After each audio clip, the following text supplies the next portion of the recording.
Hi everyone and welcome to this week's Monday Memo.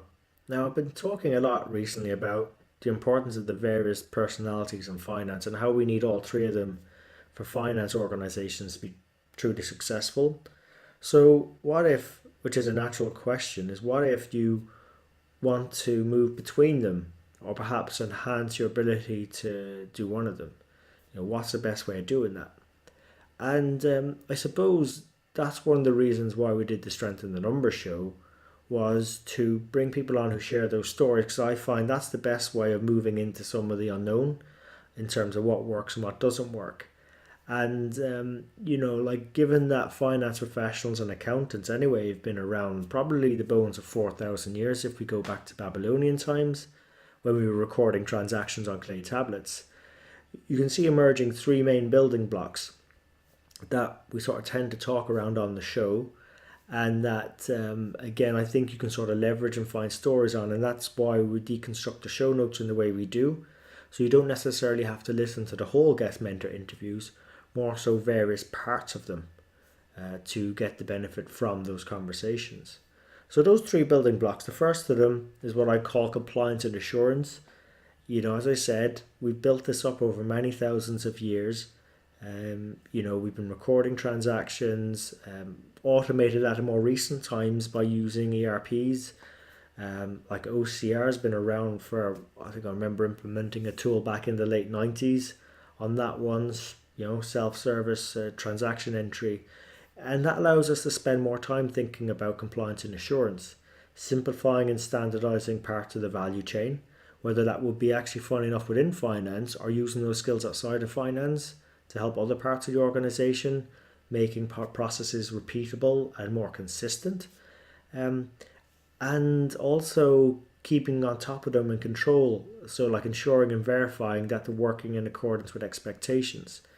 That gives the decision makers who are making decisions based on the data being generated from those baselines that are actually solid because we've assured that they are, that would actually allow them to make better decisions. So whether that could be ensuring things like working capital is being optimally managed, or even like that a goods return function is operating as prescribed, allows us to, at least via assurance and compliance, improve our organization's chances of creating and keeping a customer.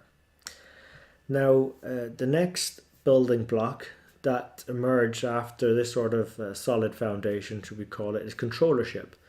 And it's a level up in a way because it essentially means joining the dots of all those various bits across the value chain, like to identify where there perhaps are opportunities and risks presenting, and enabling an organization's the ability or visibility anyway to grow.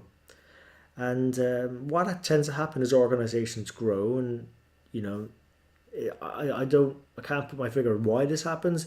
Just parts of that value chain tend to become more siloed in their thinking. They tend not to look upstream or downstream or to the sides of them. And sometimes they need an independent, objective perspective to ensure that performance is being delivered to plan, that the financials are being reported and analysed, variance is understood, and corrective actions followed up and completed. So one easy way to build on a controllership building block is to actually get out from behind our desks, to go and meet with internal and external customers, understand their challenges, identify opportunities and risks within the value chain, and create methods of working, either nurturing what's there already or enhancing it or creating new processes altogether so that the businesses can continue to grow. And then finally, one that really excites me and I think will provide very meaningful careers for a lot of finance professionals into and beyond the age of digital disruption is a way that I think it's sort of been badged under advisory and execution. So let's call it that. It's where we help businesses prepare for growth by providing advice, and analysis or analytics, as some people call it, on the potential impacts of decisions.